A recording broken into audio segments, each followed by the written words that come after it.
shite, but fucking hell, how do I turn this bastard on? There we go. Right, done. Are we on? Oh, here we go. Right, hello. Yeah, we're on. Welcome to the live. So today, just sort of do a quick one on training efficiency. Almost like, what's the effective minimum amount of, what's the best, most efficient training regime, how to get results, particularly when you're older, sort of late 30s, 40s, that kind of thing, even 50s, 60s, because I do see in our gym some older guys committed every day. I call them the cable guys. This group of guys that come in, they're retired and that, and they come in every day and they just use cables, they do everything on cables. Call them the cable guys. But yeah, anyway, I've done a bit of content on like training splits and stuff like this. So I always seem to keep myself into reasonable shape. And the first thing that, without putting in a lot of effort, hey, how are you doing? So the first thing that I would say about this is, number one, particularly if you're older, sort of beyond late 30s, I would say, or actually after 35, you really need to be tightening up your diet. So the first one is understanding that the diet is probably accounting for about, two things: your sleep, your recovery, like your sleep, and your diet is accounting for around about 85% of the results, which means that small element of the 15% is the bit where you go to the gym or you train and you work out. And when you go and train and work out, your aim there really is to get a stimulus on the muscle. So you're not going to grow in the gym, right? Going in the gym and you're not growing while you're bench pressing. You're stimulating the muscle because you're trying to break down the fibers so that your body can then rest and recover and rebuild and hopefully get a better body composition. And a better body composition means lowering body fat and upping lean mass and muscle. So that's it. So when you're going in the gym, you're there to stimulate a muscle. Now there's an optimum, the absolute bare minimum amount of training that you can do is the whole single set to failure full body.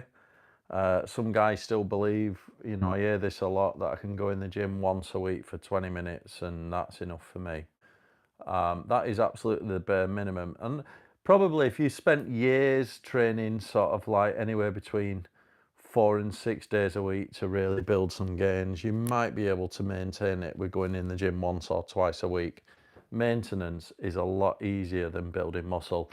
But if you've got no muscle or a shit body composition, there's no way that going in the gym 1 day a week, no matter what fucking single set to failure, whatever bloody training split you're thinking about, you can't do it.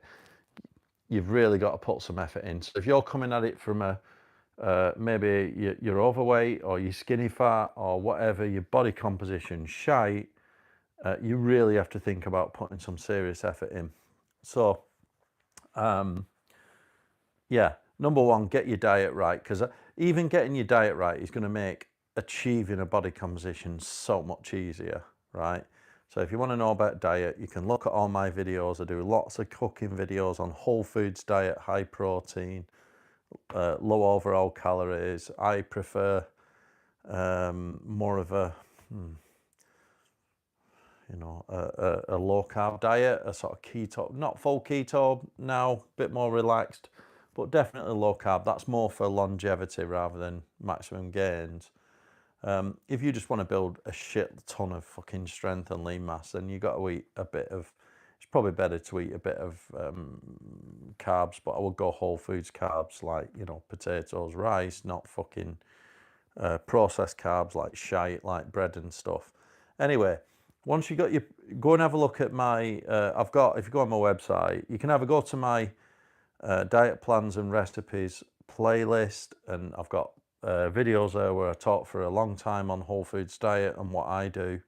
That really does account for the results. You wouldn't believe it. Like, I see loads of people go in the gym and work the bollocks off and they still can't get results because the diet's not on point. So you've got to take that stuff seriously. So I don't want to go on too much about that in this live because I've done so many videos on recipes that take 20 minutes, like breakfast, perfect macros and things like that. Go and have a look at my playlist on recipes. Also go to my website, andyholt.co.uk. Go to resources, and under there there's a diet plans and recipes. I've got loads of recipes in there. And also my fundamentals, like, you know, the 4 points, like I say, you know, whole foods first. That means single foods, you know, no processed foods. I do things like, I don't really have protein shakes. I'd rather eat a steak or actual chewable food over synthetic, you know, like manufactured proteins like whey proteins or energy bars or fucking protein bars and all that. I stay away from them and just eat food, right? Chicken, beef, lots of steak, lots of beef, fish, things like this, eggs, and then just top it up with a bit of salad or veg, and that's all I do, just on rotate. So get that right. Go and have a look at my diet plans and recipes. Right, when it comes down to, so if you think 85% of it, your results are going to come from a really good diet, that whole foods diet, high protein diet, and your rest and recovery. So if you get really good sleep and you get a really good diet, it's going to make your life in the gym so much easier. If you haven't got this on point and you try it, even for a month, it might be a pain. It's like, fucking hell, I've got to eat this stuff and I like pizzas and whatever. Or right, if you just try that diet, you will notice the results, right? Get that out of the way. So you've got 15% left, which is very important, 15%, because that's about the training split. Right.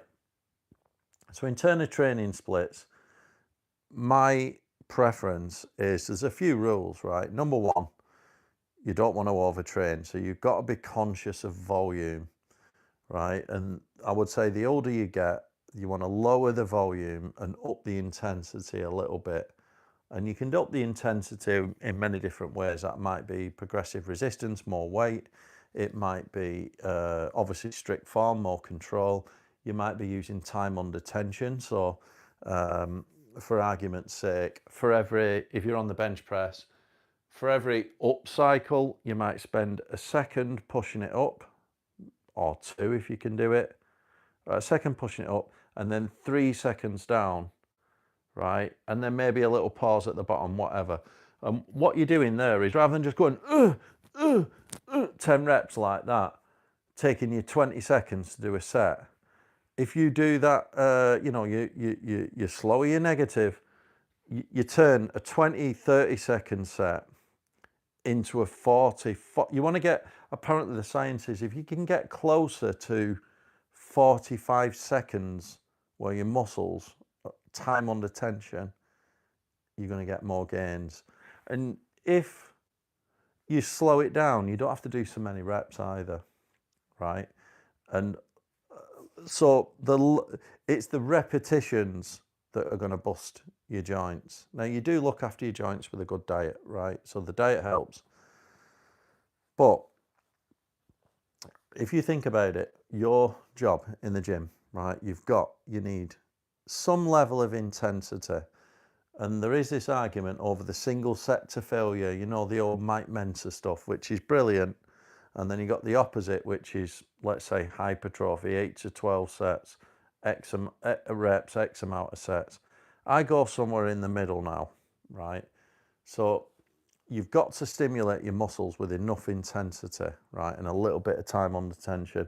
The other one that you want to do is you want to train every major body part every major muscle group twice a week if you can. So if you think about the training splits, what am I up to? Just having a quick chat. Diet and fitness.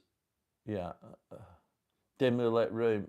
Well, it's a dimly lit room because it's late in the day. Yeah, have a look at my diet and fitness content. Go on my website, check it out, see what you think. See if you've got a better idea. Right, so I've been doing this for many years. Anyway, back to it. Go and check out. Yeah, it is a bit of a dimly lit room. Let me whip the light on. How's that? Turn the light on, yeah. Right. Diet and fitness. Okay. Right. So, in terms of training split, right, there's many different types. You've got the whole bro split, which is each day you're going to do a single body part. I think everyone starts there, particularly when when you're 18, you go in and everyone wants to do chest and arms, don't they, day one?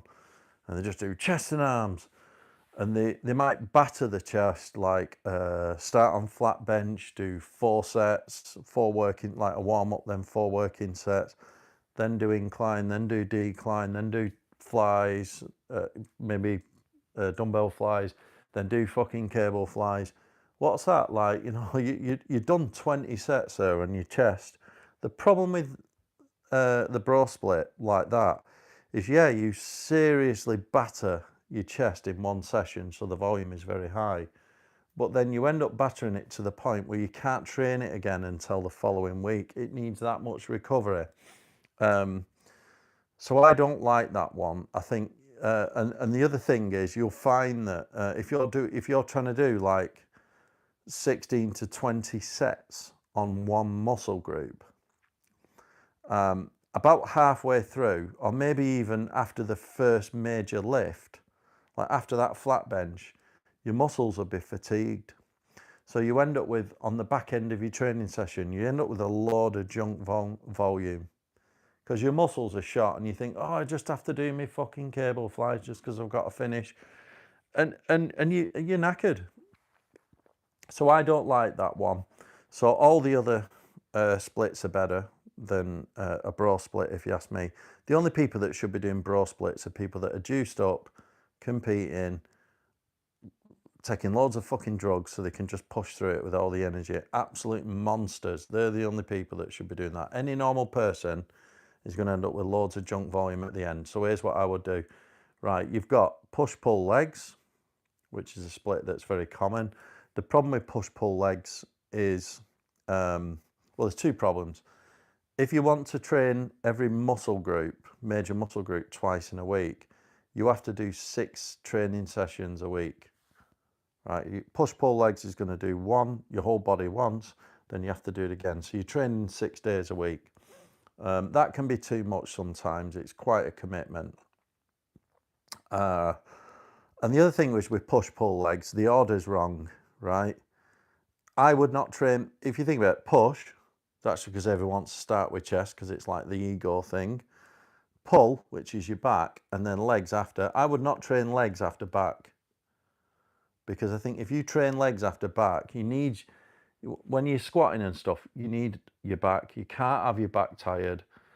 It's actually better to train legs before back, right? So maybe you should do legs, pull, push, or push, legs, pull, so that you never train your back right before your legs. So think about the order of push, pull, legs.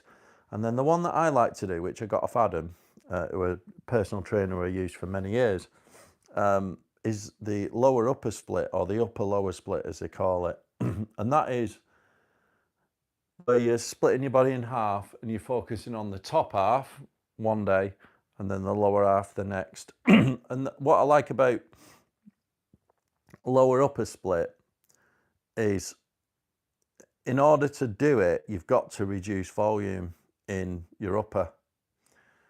And what you're doing is, you can do every major muscle group twice a week in 4 sessions. So you only train 4 days, right? Whereas if you're doing push-pull legs, you're screwed. You've either got to train 3 days, just train everything once, or you train 6 days to train everything twice. So lower upper works. It's just one more day than the push-pull legs, but you're doing it in 4 days rather than 6. And then what I do is, to get over the volume problem so that you're not overtraining a muscle group, so you end up with all that junk volume at the end, you know, when you're tired, I will only train 3 working sets per exercise and probably 5 exercises in a session. Right, so here's how it works. My lower upper split would look like this. I would do first day 1 lower, right? And I would focus that on a squat, like for the quads. So I might do a back squat, right? So your key lift would be a back squat. I would warm up and then I would do 3 working sets, sometimes only 2, right? With that time under tension, really, really good form. And, you know, you're trying to get at least 8 out on a squat, right? You're trying to go ever, right? I would do that. And then straight after it, I would do some kind of hinge movement as my second exercise, which is more your hamstrings and your glutes. So you've got a squat, a quad focus lower to start because your key lift is going to be some kind of back squat or front squat. And then you might do other things. You might do like leg extensions, leg curls, maybe a bit of press or whatever, right? So you've focused, but your key lift is a squat, and then you're following it with a hinge, whether that's a Romanian deadlift or a trap bar deadlift, right? And you might think, well, I've not really done much on my quads. Well, that's the point, right? So just, you're only doing half your set. And then the next day you're going to do an upper, right? And when you do an upper, your day 1 might be, I'm going to do a push focused upper. So you're going to start with chest, right? On your first day. And all you're going to do is maybe 3 working sets of incline bench or incline dumbbells, right? And then you're going to do some pull. So you might do wide bar chin ups. I like to do chin ups. So wide bar chins, and then you might do another sort of a decline machine press or something like this, or a cable flight on your chest, followed by some rows, you know, some rows. And then I will finish it off with some sort of shoulder isolations, like lateral raises, right? I don't do many I wouldn't do arm isolations. I think you're wasting your time. Maybe if you had a 5th day, you could do some arm isolations, but they're not worth doing if you're doing compounds. I'd just do side laterals for your side delts, maybe some rear delt, and then that's it, right? And you've not done a full push workout there. You've not done vertical shoulders, but because you've done the incline press, you're really getting a lot of the front delt. And you might think, well, I've only done 6 sets on my chest. Right, correct. So what you do, right, you park it there. And because you've not battered your chest, it can recover in 2 days. You then do your second lower, and your second lower will be a hinge focused lower. So you're looking at your hamstring. So you would start that second lower with a deadlift, whether that's barbell, Bulgarian deadlift, whatever deadlift you like, trap bar deadlift, whatever you like, RDLs with dumbbells, whatever deadlift, you're going to start there as your key lift, right? So your first lower session was a squat focused, quad focused as your key lift. This one is going to be a deadlift, your hinge. And then straight after that, you're going to do some form of push, sort of a squat. Now you could do machine press, you could do Bulgarian split squat, you could go back squat again, you know, if you're going to do a barbell squat, fine, but you might as well vary this. I often do like a Bulgarian split squat, because I think single leg exercises are mega, right? And then that's it, you've done your other half of the legs, right? And then you've got your final upper workout. And this time, instead of it starting with chest, you're going to start with back. So you're going to start with like your wide bar chins, right? And then you're going to do some chest, right? Some kind of press. And then you're going to do some kind of row for the back, and then you're going to do a little bit more press and follow it up with your side laterals and rear delts, right? And the best way of working live, if you think about the upper session, you've halved what you're doing on a lower upper is when you train your upper, you're halving your pull and halving your push. You're getting your push pull, you're cutting it in half, your full push. Imagine if you're doing the bro split and you're just focusing on chest today, you're going to get all that chest volume and you're going to cut it in half. You're going to do that half on your first upper and the other half you're going to do on your first lower. And you're going to take your pull session, your back session, and you're going to cut that in half too. So your first upper, you splice your push and your pull and you put half together, right?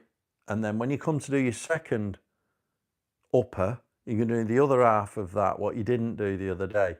And that means you're going to be fresher and more recovered for more of them sets. Like I said, the problem with the bro split, where you're focusing on fucking chest and arms and under, is after a few sets, even after your first lift, you're going to be, your muscles are so tired and you're trying to do flat bench, incline bench, decline bench, fucking flies. The back half of that training session is just all going to be junk volume. But what I'm telling you to do now, you're going to recover quicker and you're going to do more fresher sets. You're going to be fresher for more sets. So you end up actually lifting more weight with more intensity because you're fresher. Little secret I learnt off Adam. Do I exercise with resistance bands, Andy? All right, okay. Mobility exercises and cardio is important. Yeah, so I learnt this off, you know, when I did John Frankel, the jiu-jitsu expert, when he stayed at my house. If you look at the interview we did, he went on about this. So he, you know, he's in his 50s now, John, and he's still training. And what he told me is where he goes to the gym, they have this thing, just talking about mobility, it's very important. His trainer says there's a balance between strength and mobility, right? And you'll get injured if you are very strong but not mobile, right? If you're not flexible and you're very strong, you can get injured. Whereas also, if you're very flexible, you've no strength, you can also get injured. So you've always got to work on both. And what John was doing is at the gym he goes to, they call it, it's almost like, it is strength and mobility, but it's strength first. You've always want your strength slightly up, but you have got to work on mobility too. So yeah, start of every session, I do certain mobility exercises. I've got tight hips. So I always work on my hip flexibility and things like this, you know, when you're working out. So I do believe that. Do you use resistance bands? Yes, I do. So if I, an example of that is if I'm going to do chin-ups, I will first obviously stretch with bands and things like that, and then I will hang, you know, like a really thick resistance band and just do some pull downs with a band first to warm up, right? And then the next thing that I might do is I'll do some chin-ups, right? And then I've also got, like, you know, a belt with a chain where you can hang plates on it and pull up plates if you feel strong. But a good one too is to hang some resistance bands from the bottom. You can put them on the rig and put them around your waist. And the higher up you go, the more resistance you get. So at the bottom, there's less resistance. But if you think about your muscles, right at the bottom, that's the hardest bit. Once you get to this point, you can pretty much do that last bit. So the hardest resistance is at the top. So it works well with your muscles. So I find exercising with bands like that from the very bottom,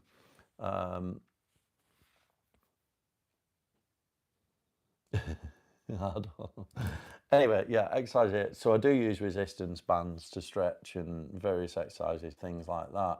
When I was working out with Adam, he used to ask me to do all sorts, like stretching, lots of different exercises.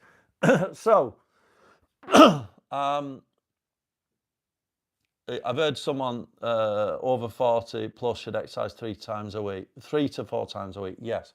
So as well as training at the gym, you can do this using that lower upper split, right? Like I said, exactly what I said, which is first lower is a quad focused, squat focused, followed by hinge. The first upper is a push focus followed by pull. The next lower session is a hinge focus followed by some kind of quad squat. And then your final upper is a pull focus followed by some push. You can do that in the gym. Another thing that I have is at home I have some weights. Sometimes when I train at home, I might do a bit more of a modified session. There is a thing called modified full body, which is training what's recovered. If you go on Jeff Nippard's channel, Jeff's a professional bodybuilder, right? He's a natural professional bodybuilder. I ever listened to Jeff Nippard, Joe Delaney, someone like that. You know, these guys that are lifetime naturals that I don't know about, you know, that's what they are. They're just natural bodybuilders. They're absolutely fully knowledgeable. I follow them. Jeff Nippard has this thing where he calls it modified full body. So when you go in and do a full, sometimes if I've I've got a day short, I might do a full body. You know, if I'm going on holiday, I think, right, I'm just going to do a full body. And in that regard, I might do 2 working sets squat, 2 or 3 working sets wide bar chins or close bar chin ups for the back, which also gets your arms. And then I might do 2 or 3 working sets incline chest, a few side lateral raises, and maybe if I've got time a bit of hinge, and that's it. Joe Delaney's really good because he's done a video called the only 6 exercises, you could say the only 6 movements you need for a complete physique, right? Which is pretty useful to look at. He's got a vertical push, a horizontal push, a horizontal pull, a vertical push, a vertical pull. I think it was a squat and a hinge, and that's it. You know, a push with your legs and a hinge, and that's it. You could pretty much get, I mean, you could argue, yeah, I've got to do some side lateral raises. I only think 3 of them are important because you can combine your 4 of them, because you can combine your vertical push with your horizontal push into an incline chest press, and that will do it, both the chest and the front delts. The only thing that's missing is a few side lateral raises. So you can do that, right? Another one that I sometimes do when I train at home, so I've got some weights here I'm going to show you. I don't train in this room, but I've just brought them in just to show you. I might do, instead of doing a full 45 minutes to an hour, I might train over more days and just do half an hour sessions, where I might just do a kind of a push pull legs, but not, obviously not back before legs. I might do a bit of a PPL, right, where I'm just doing a few key sets at home, and then a lower upper. And what I noticed was, you know, Mike Thurston, who's obviously one of the biggest names in fitness, his current training split when he looked the other day was push pull legs, lower upper, upper lower. So he's doing 5 days PPL and lower upper. That works as well. Right, okay, I'm going to show you. Let's just spin this round. Right, I've got a bench. I'm not going to do a full training session, but I'm going to show you what I would do, right? So I have over here now, I bought myself these. They're like twist lock dumbbells, and they're from 5 key. This is all you need at home, right? The only thing that I miss with this is chin-ups. They go from 5 to 40 kg, these, right? They're about 400 quid, 400 quid. But look how small they are. You could tuck them in a corner. So 40 kg is not super heavy for things like back rows. You know, it's even 40 kg on a row is not much. You need like 45, 50 if you're a brute like me. It's enough for chest because, you know, dumbbell press, it's enough. And then also, you could argue on some of the leg stuff, it's not quite heavy, but it does enough if you know how to apply intensity. So all I would do, right, is literally pop this bench up like that, just on a slight incline, right? And all you're gonna do, I don't know what weight, I'm not even warmed up, but if I go on something reasonable, just start with about 32k, right? I've not warmed up, but it'll be all right. Right, and all you want to do, teaching you how to suck eggs now. All you need to do is just switch them round, get your dumbbells like so, and just train them, you know. So, yeah. And then if you do this right, you can get away with like nice form, 8, maybe 10, depending on how heavy it is.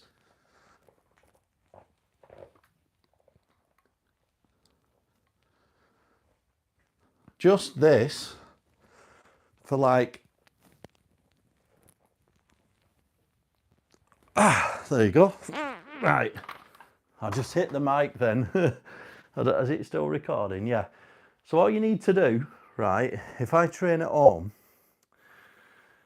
I might just do 3 sets of them, right, literally 3 sets of them.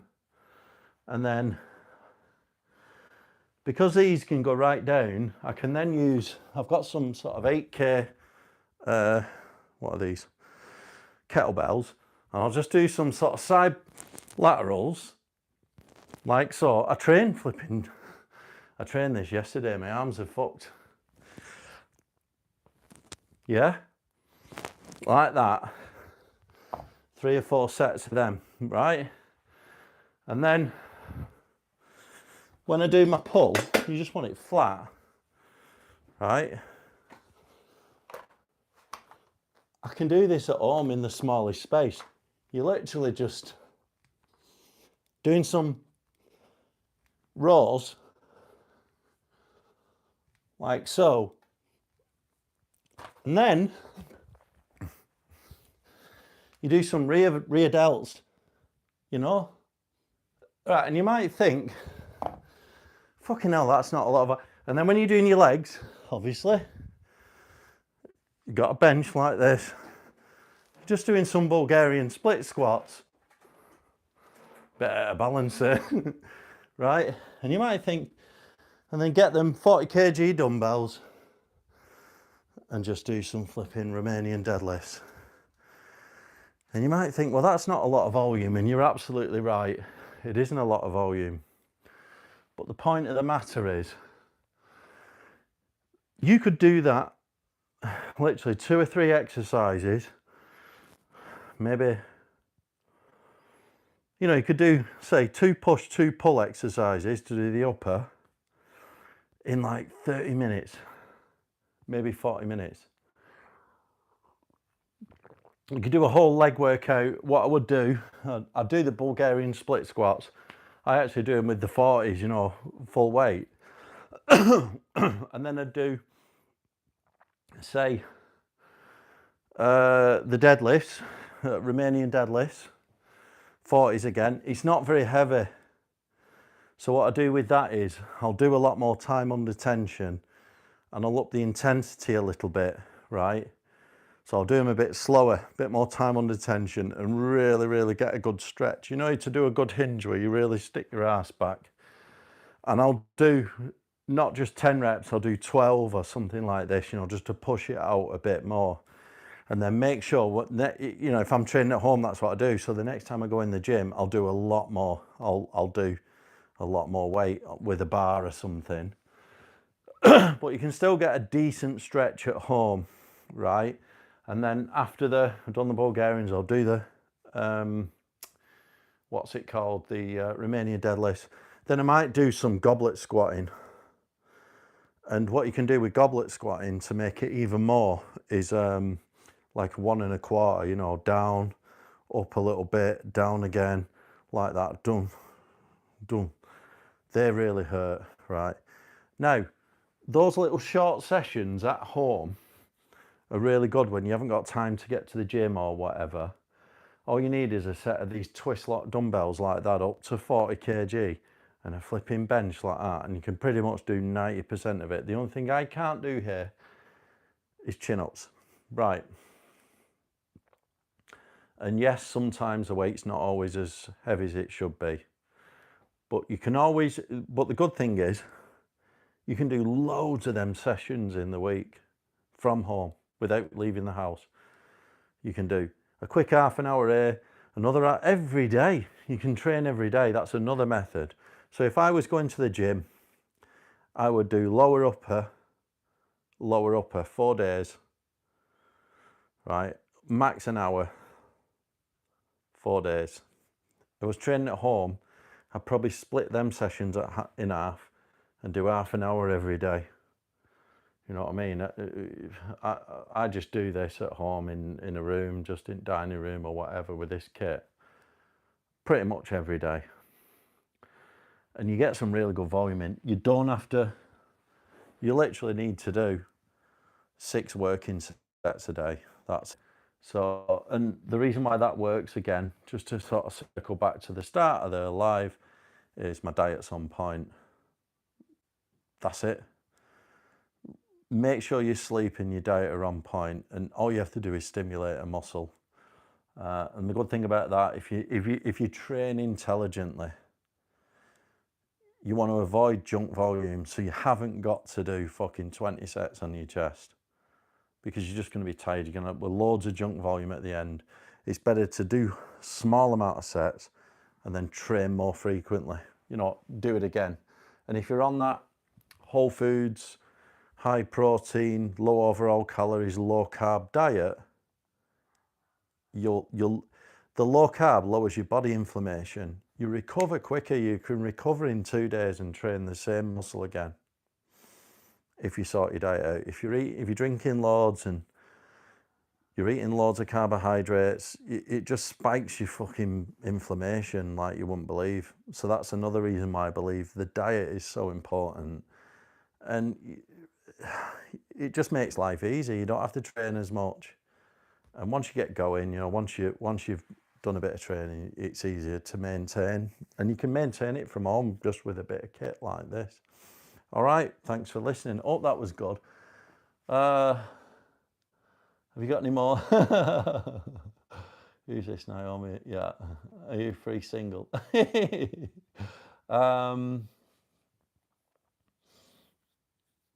Anyway, yeah, any more questions, let me know. But what I would say is go and check out my diet plans and recipes on my website, andyholt.co.uk. Go to resources, diet plans and recipes. That's my philosophy that makes training easy. I've also got, obviously, the diet plans and recipes playlist on YouTube. Go and have a look at I've just done, you know, the new breakfast, just steak and eggs, basically. Keep repeating that. Yeah, steak and salad, steak and eggs, steak and veggies, chicken, fish. You're good. All right. Speak to you all next time.